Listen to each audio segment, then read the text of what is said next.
ओम शांति। ब्राह्मण जन्म मिलते ही हमें स्वयं शिव बाबा ज्ञान का सागर, दिव्य बुद्धि का वरदान भी दे देते हैं। दिव्य बुद्धि ये वो तीसरा नेत्र है जो केवल वर्तमान को नहीं अपितु हर दृश्य के, हर व्यक्ति के आदि मध्य अंत को देख सकता है, भूत और भविष्य को यथार्थ जान सकता है। जिस अनुसार यदि त्रिनेत्री त्रिकालदर्शी होकर आत्मा कोई भी कर्म करती है तो वो श्रेष्ठ बन जाता है। तो आत्मा को यथार्थ विधि सिखाने वाला, यथार्थ सिद्धि दिलाने वाला ये दिव्य चक्षु ही है। इस दिव्य चक्षु को और इससे मिलने वाली सिद्धियों को आज हम बाबा के महावाक्यों द्वारा बहुत ही गहराई से समझेंगे। अभी हम सुनते हैं प्यारे बाबा के मधुर महावाक्य। आज है 1 फरवरी 2024। बाबा के महावाक्य है, मीठे बच्चे अब तक जो कुछ पढ़ा है वह सब भूल जाओ, एकदम बचपन में चले जाओ। जैसे ड्रिल कराते हैं ना, तो ऐसे बाबा आत्मा को ड्रिल कराते हैं।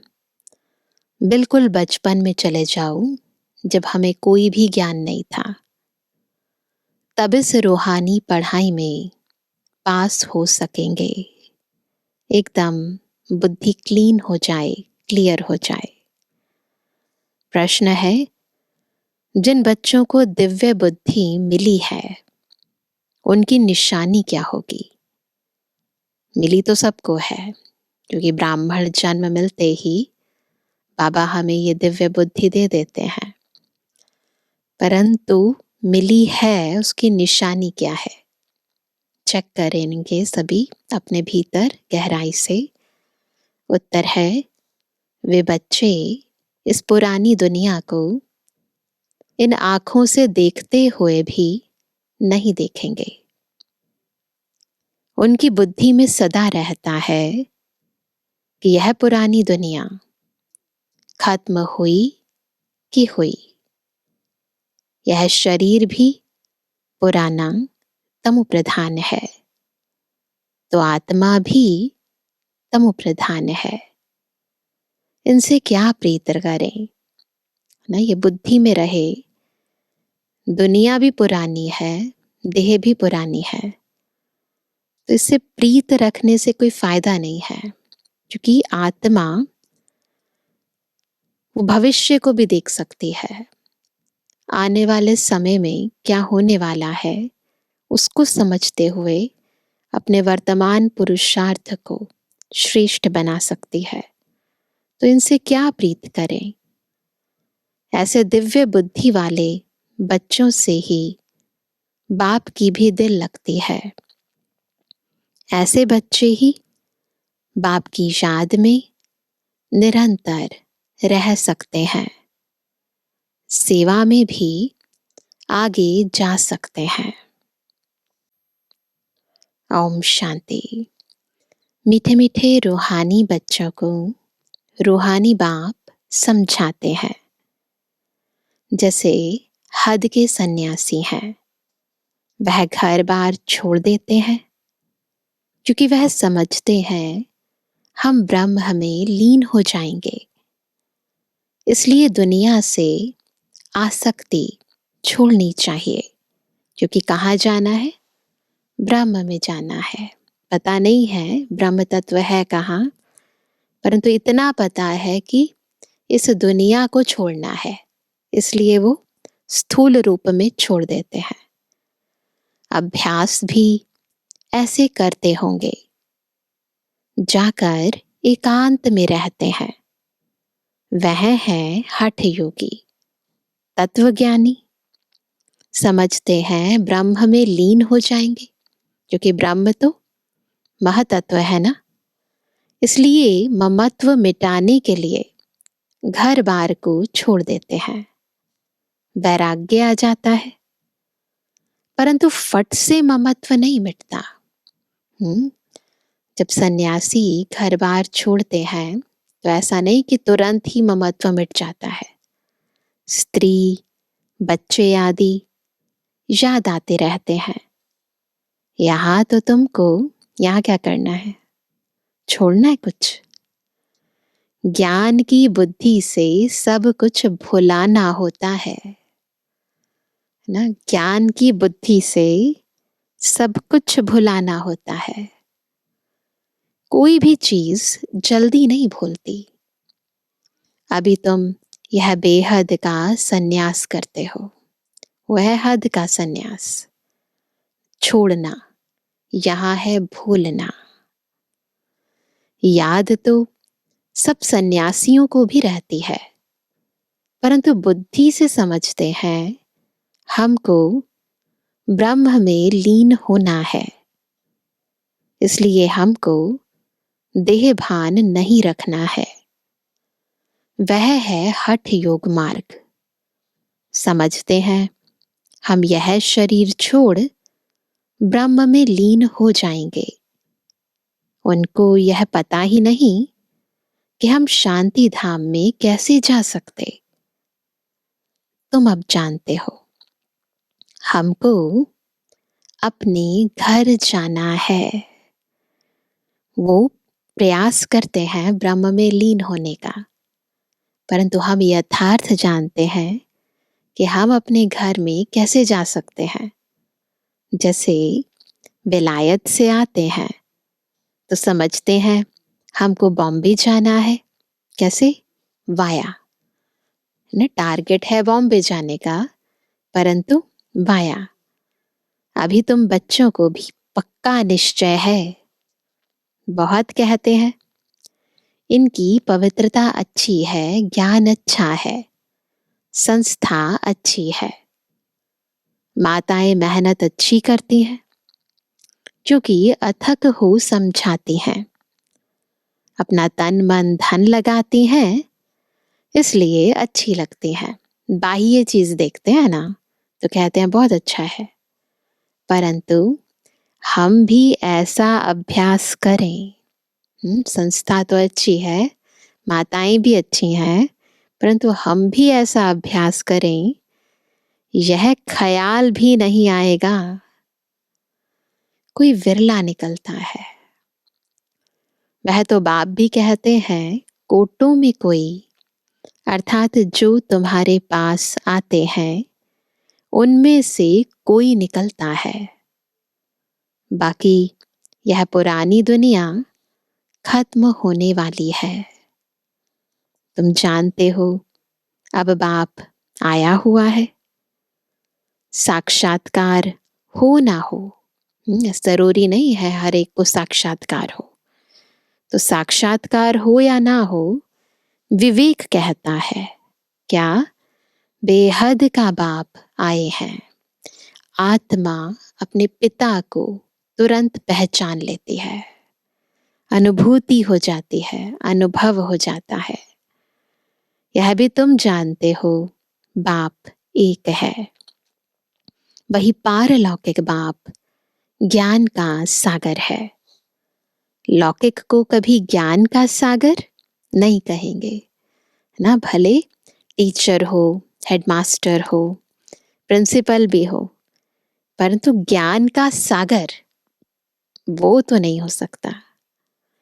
यह भी बाप ही आकर तुम बच्चों को अपना परिचय देते हैं, तो कितने भाग्यशाली हैं।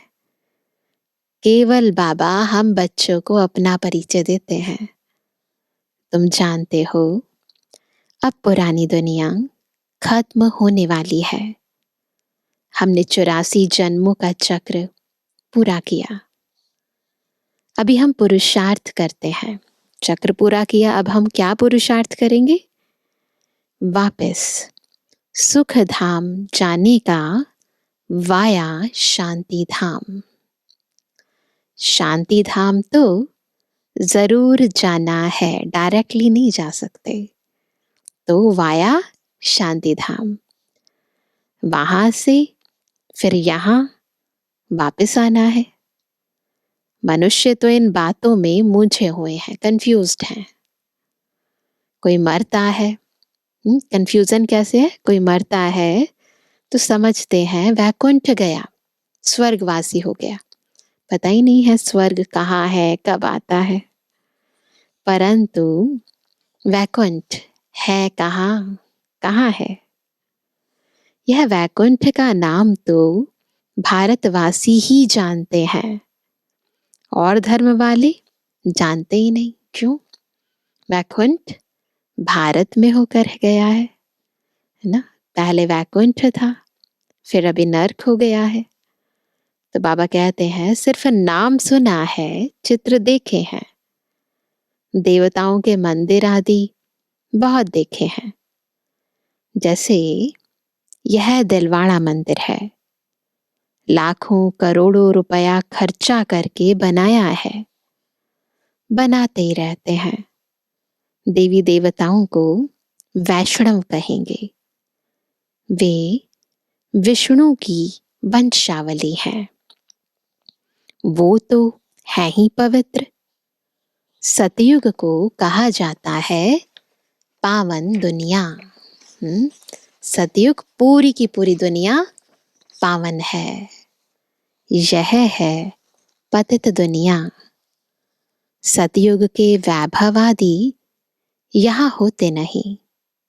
यहाँ तो अनाज आदि सब तमु प्रधान बन जाते हैं, स्वाद भी तमु प्रधान। बच्चियां ध्यान में जाती हैं, कहती हैं हम शुभी रस पी कर आई। साकार मुरली है तो उस समय बहुत सारी संदेश पुत्रियां जाती थी, तो संदेश भी लेकर आती थी, स्वर्ग की सीनरियां देख कर आती थी। तो बाबा कहते हैं कि कहती थी हम शुभी रस पी कर आई, बहुत स्वाद था। यहाँ भी तुम्हारे हाथ का खाते हैं तो कहते हैं बहुत स्वाद है, क्योंकि तुम अच्छी रीति बनाती हो। क्या है वो रीति? खुद भगवान की याद में, शिव बाबा की याद में, और फिर बाबा को भोग लगाते हैं।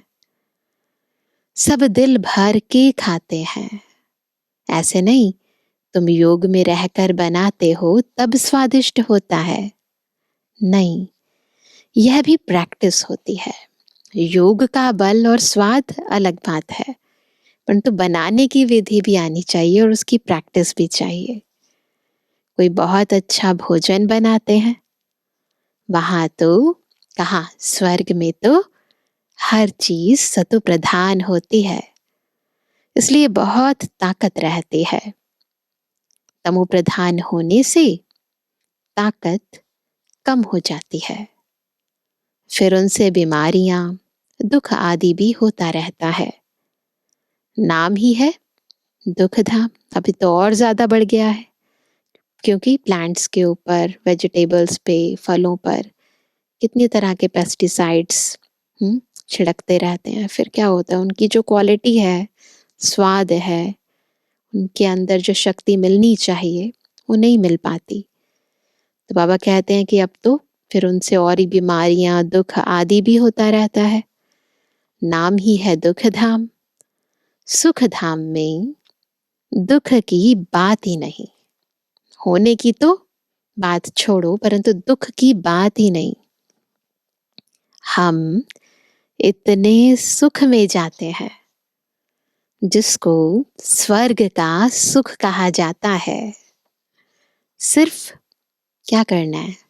इतने सुख में जाने के लिए सिर्फ क्या करना है? तुमको पवित्र बनना है, सो भी इस जन्म के लिए। बस पीछे का ख्याल मत करो, अभी तो तुम पवित्र बनो। बाद में क्या होगा, क्या नहीं होगा, वो छोड़ो। अभी क्या करना है? पावन बनना है। पहले तो विचार करो, कहते कौन है ना? कौन कह रहा है पावन बनने के लिए? बेहद के बाप का परिचय देना पड़े।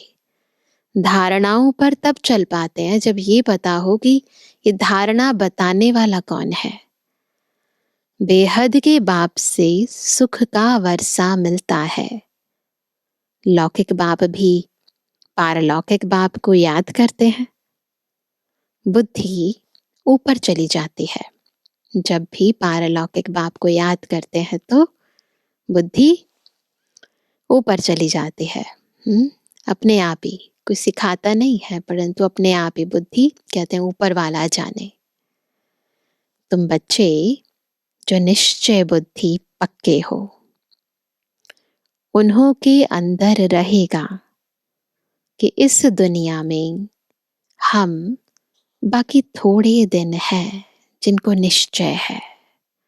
इस ज्ञान पर निश्चय, ज्ञानदाता पर निश्चय उनकी बुद्धि में रहेगा कि बस हम इस दुनिया में थोड़े रोज हैं। यह तो कौड़ी मिसल शरीर है। आत्मा भी कौड़ी मिसल बन पड़ी है। इसको वैराग्य कहा जाता है। जब ये मन में आता है ना कि बस अब घर जाना है, ये दुनिया गई की गई, तो कहते हैं वैराग्य। अभी तुम बच्चे ड्रामा को जान चुके हो। भक्ति मार्ग का पाठ चलना ही है। सब भक्ति में है, नफरत की दरकार नहीं। सब भक्ति में है तो किसी से नफरत नहीं करनी है। सन्यासी खुद नफरत दिलाते हैं। घर में सब दुखी हो जाते हैं, वह खुद अपने को जाकर थोड़ा सुखी करते हैं। वापस मुक्ति में कोई जा नहीं सकते हैं। वो तो घर बार छुड़ाने के लिए नफरत कर देते हैं ना। लेकिन यहाँ पर हमें नफरत नहीं करनी है, हम बुद्धि से समझते हैं। तो बाबा कहते हैं वापस मुक्ति में कोई जा नहीं सकते। जो भी कोई आए हैं, वापस कोई भी गया नहीं है। हर एक आत्मा जो एक बार इस सृष्टि रंगमंच पर आ गई, फिर उसके बाद वापस कोई नहीं गई। सब यहाँ ही हैं। भले कहते हैं कि हम ब्रह्म में लीन होने के लिए संन्यास करते हैं, परंतु कोई जाता नहीं है। एक भी निर्वाण धाम व ब्रह्म में नहीं गया है ना। ये खुद ब्रह्म लोक निवासी, जिसे हम कहते हैं पार ब्रह्म परमेश्वर, खुद आकर बताते हैं कोई नहीं गया है। वह समझते हैं फलाना ब्रह्म में लीन हो गया। यह सब भक्ति मार्ग के शास्त्रों में है। बाप कहते हैं इन शास्त्रों आदि में जो कुछ है सब भक्ति मार्ग है। सच नहीं है इनमें से कुछ भी। तुम बच्चों को अभी ज्ञान मिल रहा है, इसलिए तुम्हें कुछ भी पढ़ने की दरकार नहीं है। कुछ पढ़ने की जरूरत नहीं है। संपूर्ण सृष्टि का सर्वोच्च ज्ञान हमें खुद भगवान दे रहे हैं। सारे वेदों शास्त्रों का सार खुद बुद्धिमानों की बुद्धि शिव बाबा हमें प्रदान कर रहे हैं। तो बाबा कहते हैं कि तुम्हें कुछ भी पढ़ने की दरकार नहीं है। परंतु क्या, कोई कोई ऐसे हैं जिनमें फिर नॉवेल्स आदि पढ़ने की आदत है। खुद ही चेक करेंगे, सब एक दूसरे को नहीं चेक करेंगे, अपने आप को चेक करेंगे। ज्ञान तो पूरा है नहीं, अगर आदत है तो फिर ज्ञान पूरा नहीं है। उन्हें कहा जाता है, आज बाबा उन्हें क्या नाम देते हैं, कुक्कड़ ज्ञानी। रात को नॉवल पढ़कर नींद करते हैं तो उनकी गति क्या होगी। यहाँ तो बाप कहते हैं जो कुछ पढ़े हो सब भूल जाओ, इस रूहानी पढ़ाई में लग जाओ। यह तो कौन पढ़ाते हैं? भगवान पढ़ाते हैं। तो नॉवेल्स नहीं पढ़कर सोएंगे, मुरली पढ़कर सोएंगे, जिससे तुम देवता बन जाएंगे। 21 जन्मों के लिए, एक जन्म भी नहीं, 21 जन्मों के लिए। बाकी जो कुछ पढ़े हो वह सब भुलाना पड़े, बिल्कुल ब्लैंक कर लो, बुद्धि की स्लेट को ब्लैंक कर लो। एकदम बचपन में चले जाओ, एकदम बचपन, आत्मा का जो बचपन है ना, अपने को आत्मा समझो बिल्कुल शुरुआत में। भल इन आंखों से देखते हो, परंतु देखते भी नहीं, देख रहे हैं परंतु जैसे नहीं देख रहे हैं। तुम्हें दिव्य दृष्टि, दिव्य बुद्धि मिली है, तो समझते हो यह सारी पुरानी दुनिया है। जब ये पता चल जाता है कि सृष्टि का अंत होने वाला है, तब समझ में आता है यथार्थ ये पुरानी दुनिया है, जाने वाली है। फिर उसी नजरिए से हर कर्म करते हैं। यह खत्म हो जानी है, यह सब कब्रिस्तानी है। उनसे क्या दिल लगाएंगे? कब्र से कोई दिल लगाता है? मरे हुए व्यक्ति से कोई दिल लगाता है? इस दुनिया में भी सब मनुष्य आत्माएं अपने को आत्मा नहीं समझती, देह समझती है, तो कब्रिस्तानी है। तो बाबा कहते हैं यह सब कब्रिस्तानी है, उनसे क्या दिल लगाएंगे? अभी क्या बनना है हमें? बिल्कुल कंट्रास्ट, परिस्तानी बनना है। तुम अब कब्रिस्तान और परिस्तान के बीच में बैठे हो। कलयुग कब्रिस्तान, सब कब्र दाखिल, बॉडी कॉन्शियस। और फिर सतयुग परिस्तान, सब देह और दुनिया से परे आत्मिक स्थिति में। परिस्तान अभी बन रहा है, अभी बैठे हैं पुरानी दुनिया में, परंतु बीच में बुद्धि का योग वहां चला गया है। तुम पुरुषार्थ ही नई दुनिया के लिए कर रहे हो, अभी बीच में बैठे हो। जाना है यहां से निकल चुके और बीच में बैठे हैं पुरुषोत्तम बनने के लिए। इस पुरुषोत्तम संगम युग का भी किसको पता नहीं है? किसी और को पता है? नहीं। सब सोचते हैं कलयुग है ना, इस युग का किसी को पता नहीं है। पुरुषोत्तम मास, पुरुषोत्तम वर्ष का भी अर्थ नहीं समझते। पुरुषोत्तम संगम युग को टाइम बहुत थोड़ा मिला हुआ है, लीप युग है ना। देरी से यूनिवर्सिटी में आएंगे तो बहुत मेहनत करनी पड़ेगी। देरी से आएंगे तो मेहनत ज्यादा करनी पड़ेगी ना। याद बहुत मुश्किल ठहरती है, माया विघ्न डालती रहती है। तो बाप समझाते हैं क्या? यह पुरानी दुनिया खत्म होने वाली है। बुद्धि में याद रहे, पक्का हो जाए, ये खत्म होने वाली है। बाप भल यहां बैठे हैं, देखते हैं, परंतु बुद्धि में है, देख रहे हैं बाहर की सीन, लेकिन बुद्धि में क्या है? यह सब खत्म होने वाला है।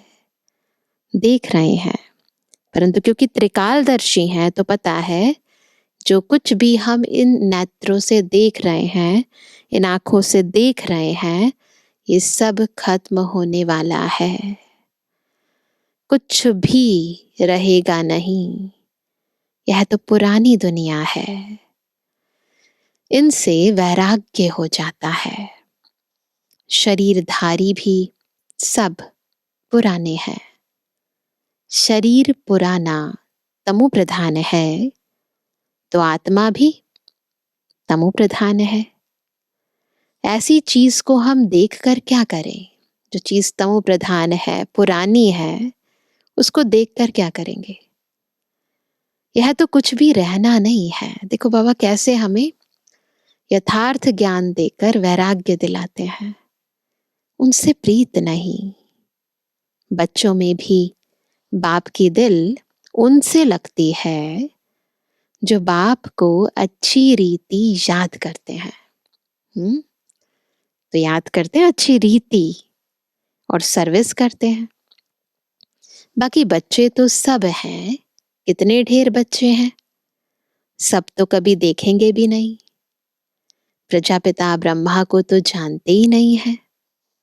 प्रजापिता ब्रह्मा का नाम तो सुना है, शास्त्रों में भी है ना, परंतु उनसे क्या मिलता है यह कुछ भी पता नहीं है। ब्रह्मा का मंदिर है अजमेर में, ब्रह्मा का मंदिर है, दाढ़ी वाला दिखाया है। भक्ति मार्ग में तो ब्रह्मा बुजुर्ग दिखाया है, दाढ़ी वाला दिखाया है, परंतु उनको कोई याद नहीं करता है, क्योंकि उनसे वर्षा मिलना नहीं है। आत्माओं को वर्षा मिलता है किससे? एक लौकिक बाप से, दूसरा पारलौकिक बाप से। अलौकिक बाप से नहीं मिलता है। प्रजापिता ब्रह्मा को तो कोई जानते ही नहीं। यह है वंडरफुल। बाप होकर वर्षा ना दे तो अलौकिक ठहराना। बाप है पर वर्षा नहीं देता है, इसलिए अलौकिक है। वर्षा होता ही है हद का और बेहद का। बीच में वर्षा होता नहीं है, या तो हद का होता है या तो बेहद का होता है। हद का वर्षा हद के पिता देते हैं, बेहद का वर्षा बेहद का बाबा देता है। इसके बीच में कुछ नहीं होता है। तो बाबा कहते हैं बीच में वर्षा होता नहीं। भल प्रजापिता कहते हैं, परंतु वर्षा कुछ भी नहीं। इस अलौकिक बाप को भी वर्षा पारलौकिक से मिलता है, तो यह फिर देंगे कैसे? पारलौकिक बाप इनके थ्रू देता है। यह है रथ। इनको क्या याद करना है? बाबा इंपॉर्टेंस भी बताते हैं, परंतु फिर ये भी कहते हैं कि याद एक बाबा को करना है, एक शिव बाबा को। इनको खुद भी उस बाप को याद करना पड़ता है। वह लोग समझते हैं यह ब्रह्मा को ही परमात्मा समझते हैं। दुनिया वाले वो यही सोचते हैं कि शायद यही इनका बाबा है, परंतु हमको वर्षा इनसे नहीं मिलता है। वर्षा तो शिव बाबा से मिलता है। यह तो बीच में दलाल रूप है। यह भी हमारे जैसा स्टूडेंट है। डरने की कोई बात नहीं।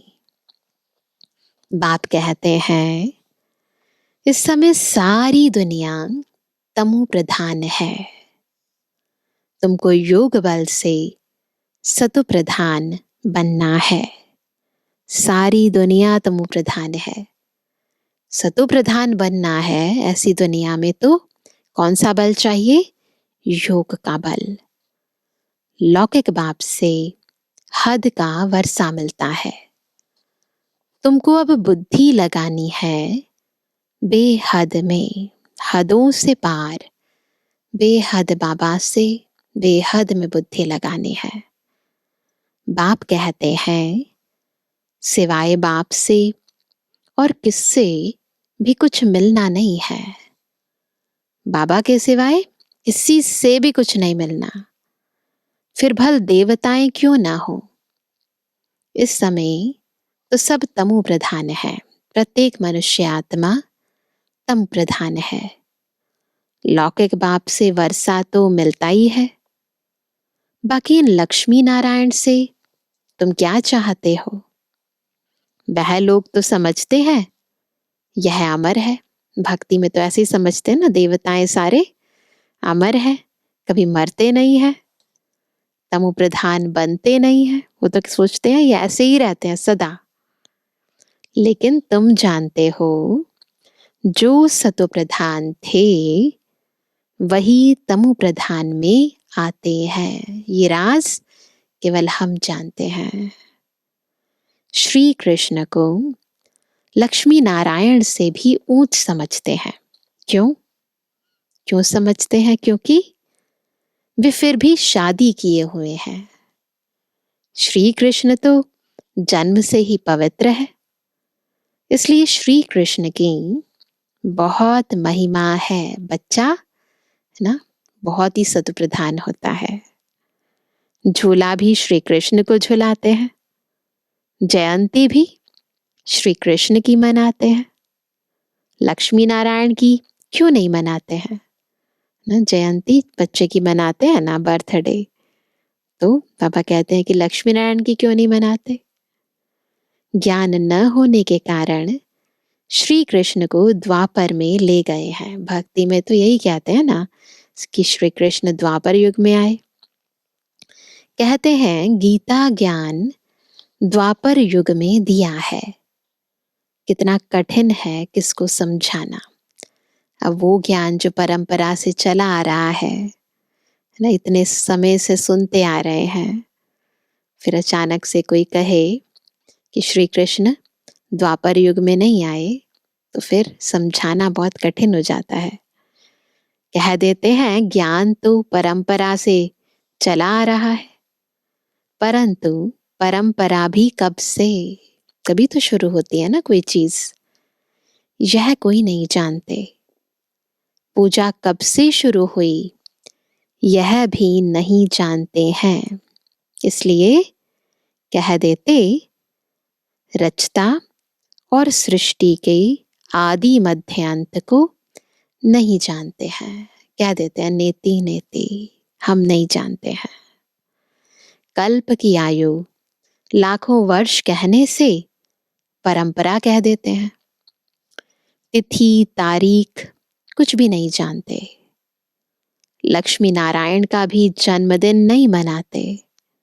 इसको कहा जाता है अज्ञान अंधियारा।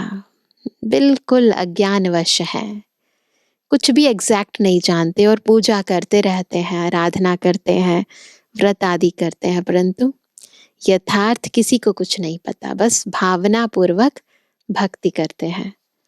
तो बाबा कहते हैं इसको कहा जाता है अज्ञान अंधियारा। तुम्हारे में भी कोई यथार्थ रीति इन बातों को जानते नहीं। हमारे में से भी चेक करना कितना जानते हैं। तो बाबा कहते हैं तब तो कहा जाता है, इसी हिसाब से कहा जाता है महारथी घोड़े सवार और प्यादे। नंबरवार हो जाते हैं ना। फिर गज को ग्रहा ने खाया। कहानी बताते शास्त्रों में ग्रहा बड़े होते हैं, मगरमच्छ जो होते हैं ना एकदम हप कर लेते हैं। कैसे? जैसे सर्प मेंढक को हप करते हैं। भगवान को बागवान, माली, खिवैया क्यों कहते हैं? क्यों कहते हैं? ये सारे नाम बाबा के क्यों हैं? यह भी तुम अभी समझते हो। बागवान है, माली है, खिवैया है, इतना बड़ा बगीचा है। बाबा इस समय कांटों के जंगल को फूलों का बगीचा बना रहे हैं, हमें पवित्र फूल बना रहे हैं, इतना सुंदर गार्डन ऑफ अल्लाह बना रहे हैं, हमें भव सागर से पार कर सतयुग की ओर ले जा रहे हैं। तो वो कहते ये भी तुम अभी समझते हो। बाप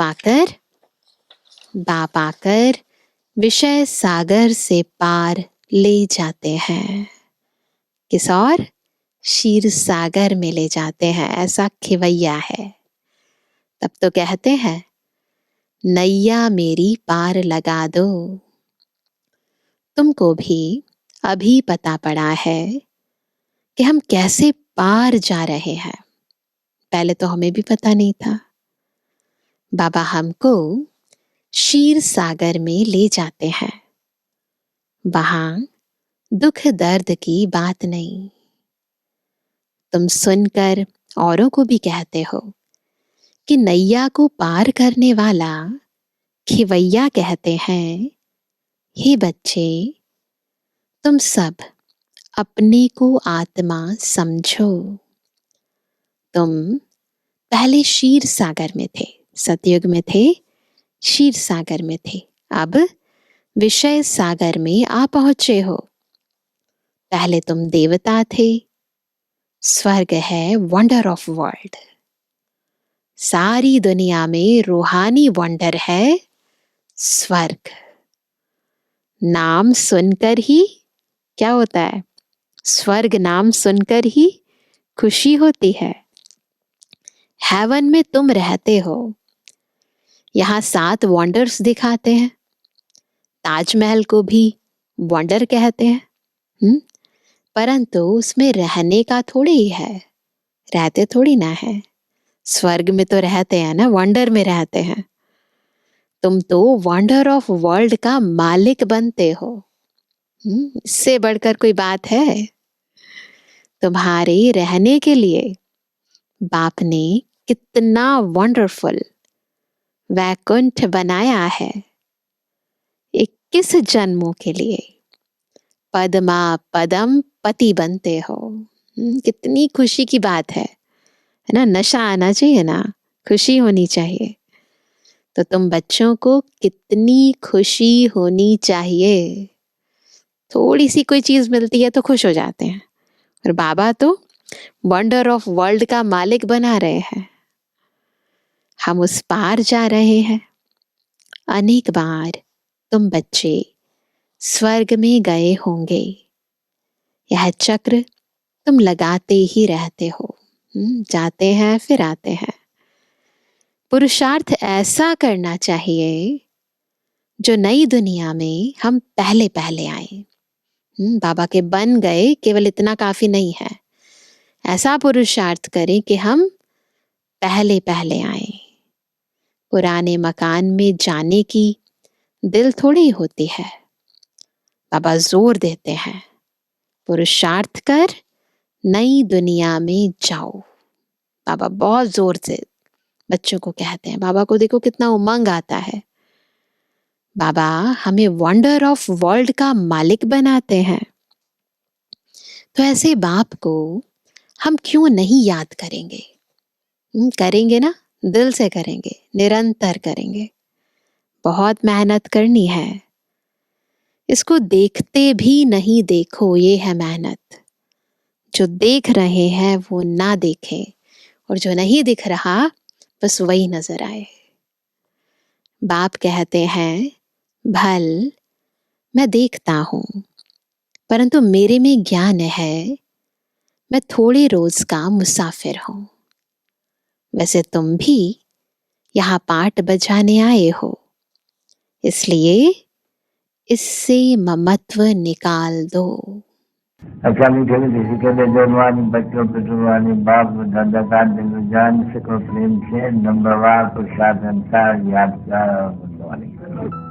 रूहानी बच्चों की रूहानी बाप दादा को गुड मॉर्निंग, नमस्ते नमस्ते नमस्ते। धारणा के लिए मुख्य सार पहला, रूहानी पढ़ाई में सदा बिजी रहना है। कभी भी नॉवेल्स आदि पढ़ने की गंदी आदत नहीं डालनी है। अब तक जो कुछ पढ़ा है उसे भूल बाप को याद करना है। सेकंड पॉइंट, इस पुरानी दुनिया में स्वयं को मेहमान समझकर रहना है। इससे प्रीत नहीं रखनी है। देखते भी नहीं देखना है। वरदान है, हिम्मत और उमंग उत्साह के पंखों से उड़ती कला में उड़ने वाले तीव्र पुरुषार्थी भव। कैसे बनेंगे तीव्र पुरुषार्थी? जब हिम्मत और उमंग उत्साह के पंखों से उड़ती कला में उड़ेंगे।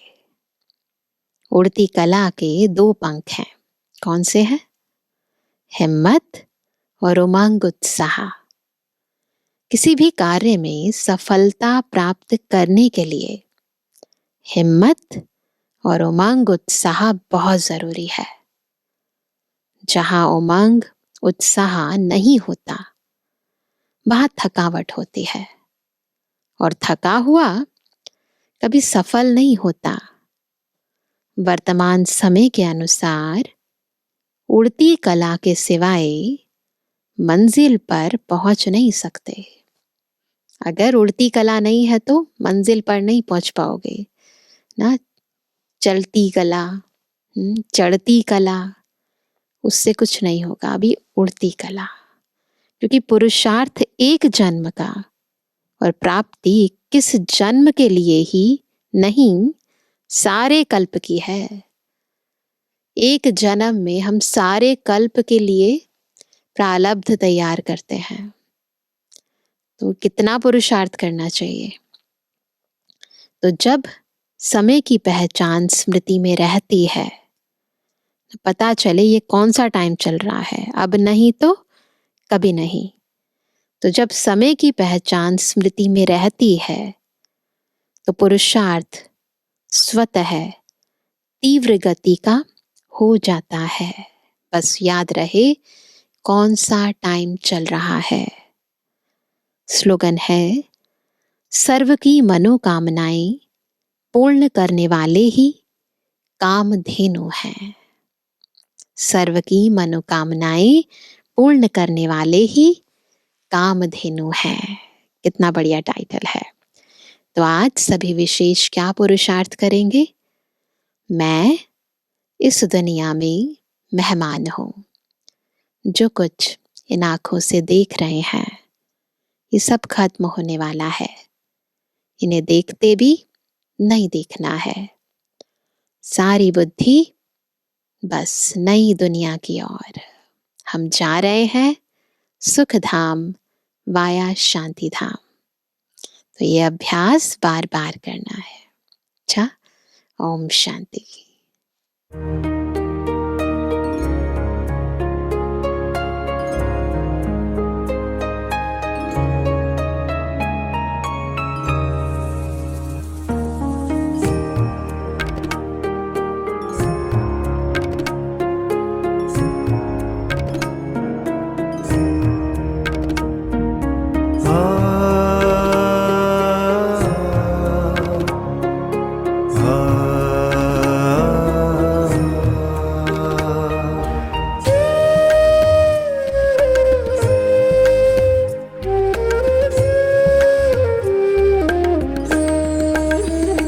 प्रभु तेरे वतन का अनुभव जो कर लेता एक बार। प्रभु तेरे वतन का अनुभव जो कर लेता एक बार, उसका तो मन हो जाता है सभी हदों से पार। प्रभु तेरे वतन का अनुभव जो कर लेता एक बार। प्रभु तेरे वतन का अनुभव जो कर लेता एक बार।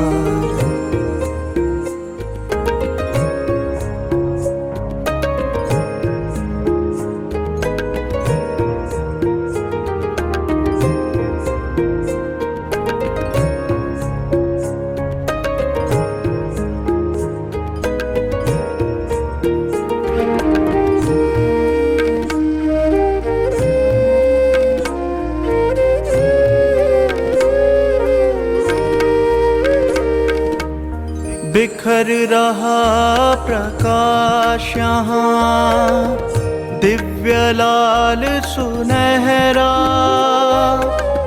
बंधन मुक्त अवस्था का यहाँ हो रहा अनुभव गहरा।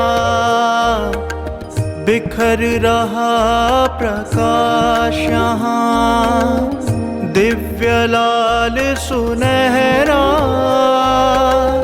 बंधन मुक्त अवस्था का यहाँ हो रहा अनुभव गहरा। समा के तेरी किरणों में मिल रहा आनंद अपार। प्रभु तेरे वतन का अनुभव जो कर लेता एक बार। प्रभु तेरे वतन का अनुभव जो कर लेता एक बार।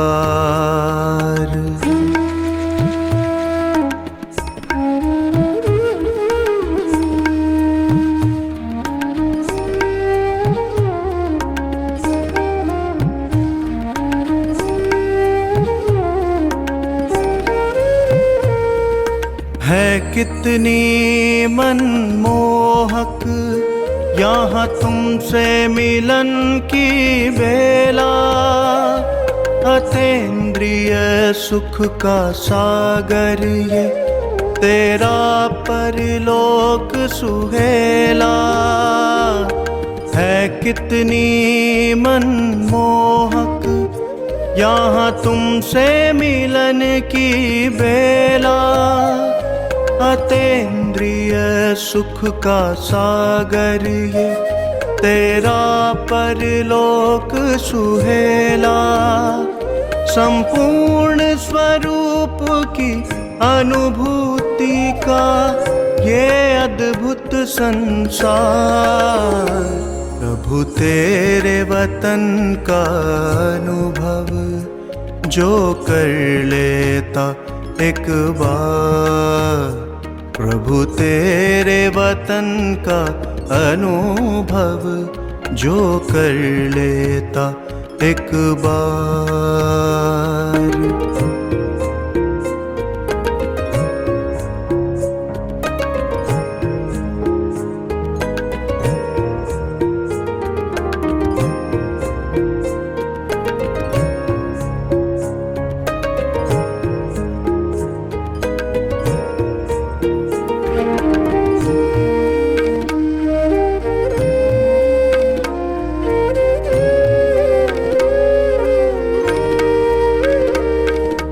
कितना भव्य और उज्ज्वल ये तेरा परम आकाश।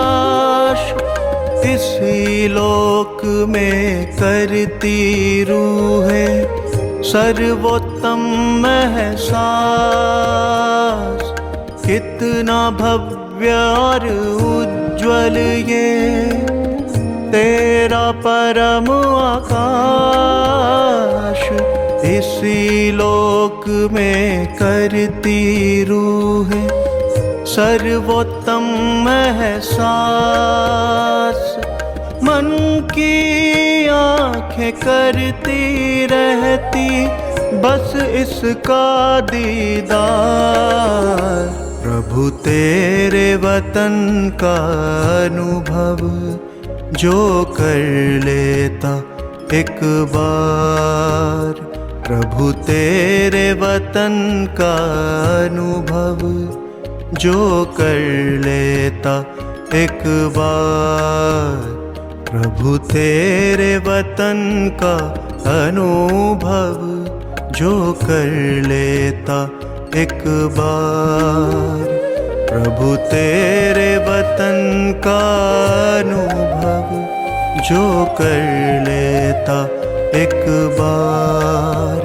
प्रभु तेरे वतन का अनुभव जो कर लेता एक बार।